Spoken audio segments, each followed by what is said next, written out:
The Kingdom of Bhutan is a Buddhist kingdom located in South Asia, nestled within the Himalayas. Bhutan has remained isolated from the rest of the world for many years until its first contact with an outside civilization during the 7th century BCE, when Buddhism arrived in Bhutan from India. Over the following centuries, Buddhism would become a major influence on the cultural landscape of Bhutan, and it still remains a significant part of Bhutanese culture to this day. It was during the 7th century CE that the Tibetans invaded Bhutan, ruling over the kingdom for nearly 300 years. By the mid-1600s, Bhutan had thrown off the Tibetan yoke and was unified under one ruler. In 1907, the British recognized Bhutan as an independent state and granted them autonomy. Following their independence, Bhutan began a policy of isolationism, limiting interactions with foreign powers. However, this policy would soon come to an end. Bhutan opened up to the world in 1972, establishing diplomatic ties with various countries and actively engaging in international affairs. Despite embracing modernization, Bhutan has managed to preserve its unique cultural identity, earning it the title of the last Himalayan Shangri-La.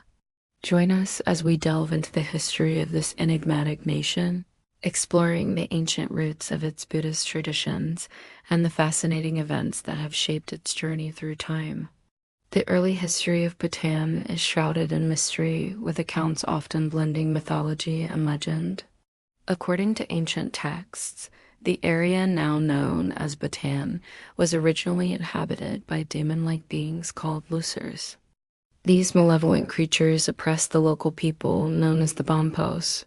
The Bonpos, followers of an indigenous religion, sought refuge in the mountains where they practiced their faith in caves and other secluded spots.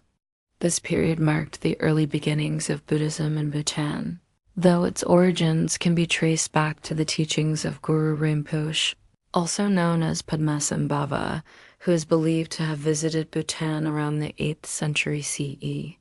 His mission was to subdue the evil spirits plaguing the land and convert the local population to Buddhism. Legend has it that Guru Rinpoche subdued the demons by taming a wild elephant and placing it on top of a mountain called Sheri. To commemorate this event, a temple called Tiger's Nest Monastery is now perched atop the mountainside. During this time, Buddhism, which originated in India, started to take root in Bhutan. It blended with local customs and beliefs, giving rise to a unique form of Buddhism known as Bhutan's Vajrayana Buddhism.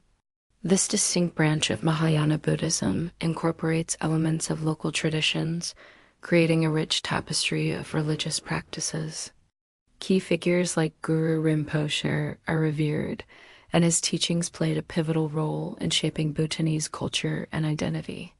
By the 14th century, Bhutan had seen the rise of several religious sects, each with its own monasteries and spiritual lineage. These included the Nyingma, Kagyu, Sakya, and Gelug traditions, all contributing to the complex religious landscape of the region. The influence of Tibetan Buddhism continued to grow and spread, shaping Bhutan's socio-religious dynamics and serving as a foundation for its unique cultural heritage. In the 16th century, Bhutan entered a new chapter under the reign of Ngawang Namgyal. He played a crucial role in unifying the region and establishing Bhutan as an independent state. Ngawang Namgyal's efforts led to the unification of various regions, laying the groundwork for the modern boundaries of Bhutan. This unification process involved strategic alliances and engagements with neighboring powers, skillfully navigating the complexities of regional politics. Under his leadership, Bhutan asserted its autonomy, resisting external pressures and preserving its distinct identity. Ngawang Namgyal's contributions were instrumental in shaping Bhutan into a cohesive and independent entity, setting the stage for its emergence as a sovereign nation. However, despite these accomplishments, Bhutan did not officially declare itself a kingdom until much later. doing so in 1907 when Eugen Dorji Wangchuck was installed as the hereditary monarch of Bhutan. In the early 20th century, Bhutan found itself at a crossroads when the British Empire expanded its dominion into the Himalayan region. During this period, Bhutan's relationship with Britain was complex, marked by both collaboration and tension. The British, seeking to secure their interests in the region, engaged in a series of treaties and agreements with Bhutan. These agreements, such as the Treaty of Punakha, defined the borders between Bhutan and British India. While these treaties aimed to establish peaceful coexistence, they also reflected the power dynamics of the time. Bhutan had to navigate these negotiations carefully to protect its sovereignty and independence. Tensions also arose due to the influx of British goods into Bhutan, posing challenges to local industries and merchants. Additionally, the British policy of indirect rule, which aimed to influence Bhutanese affairs through subtle means, was viewed with suspicion and resistance by some segments of the Bhutanese population.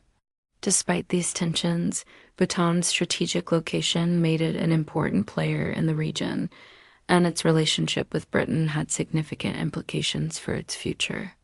Bhutan's journey through the 20th century was marked by significant events that shaped its path to modernization and international recognition. One pivotal moment came in 1907 when Bhutan officially declared itself a kingdom. This marked a formalization of the monarchy and the establishment of a clear political structure. The declaration of the kingdom also coincided with the beginning of Bhutan's relations with the outside world. The first Prime Minister, Dasho Ujen Tendril, played a crucial role in opening Bhutan to the world, establishing diplomatic ties with neighboring countries and setting the foundation for international engagement. Bhutan's path to independence was significantly influenced by its geographic isolation and its commitment to preserving its unique cultural identity. The kingdom's location, nestled in the Himalayas, acted as a natural barrier, shielding it from the conflicts and external pressures that affected neighboring regions. This isolation allowed Bhutan to maintain its distinct cultural, religious, and linguistic traditions, making it one of the last Himalayan Shangri-Las. It wasn't until the mid-20th century that Bhutan began to open up more actively to the outside world. This gradual process of engagement was carefully planned and executed, ensuring that Bhutan's cultural integrity remained intact. By selectively engaging with the outside world, Bhutan successfully preserved its unique identity while still benefiting from international relations and development opportunities. Since its independence, Bhutan has successfully navigated a delicate balancing act in its foreign policy. The country has maintained close ties with traditional allies while also diversifying its diplomatic relationships. One notable aspect of Bhutan's foreign policy is its commitment to non-alignment.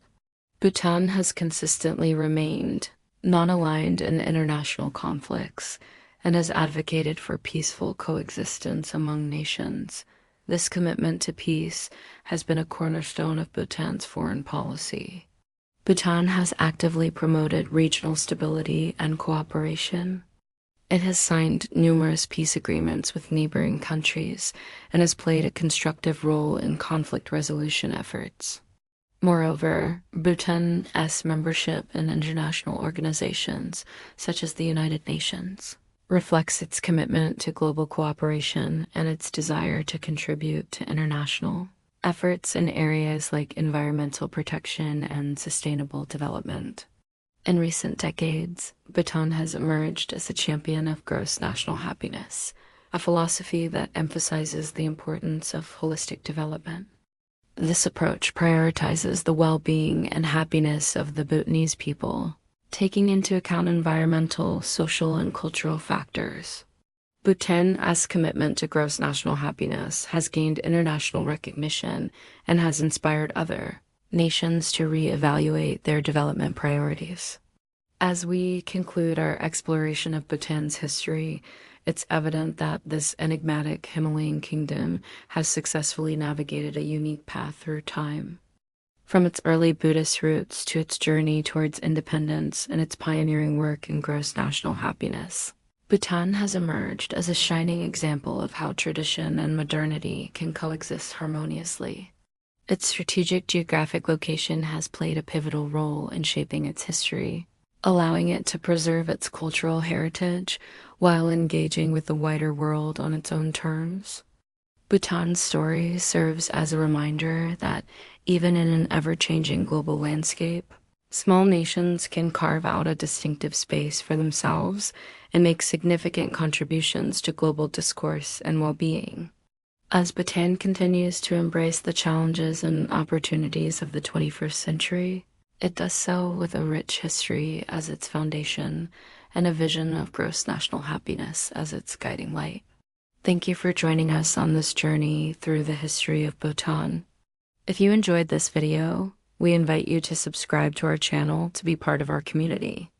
Together, let's continue to explore, learn, and appreciate the fascinating history that has shaped our world.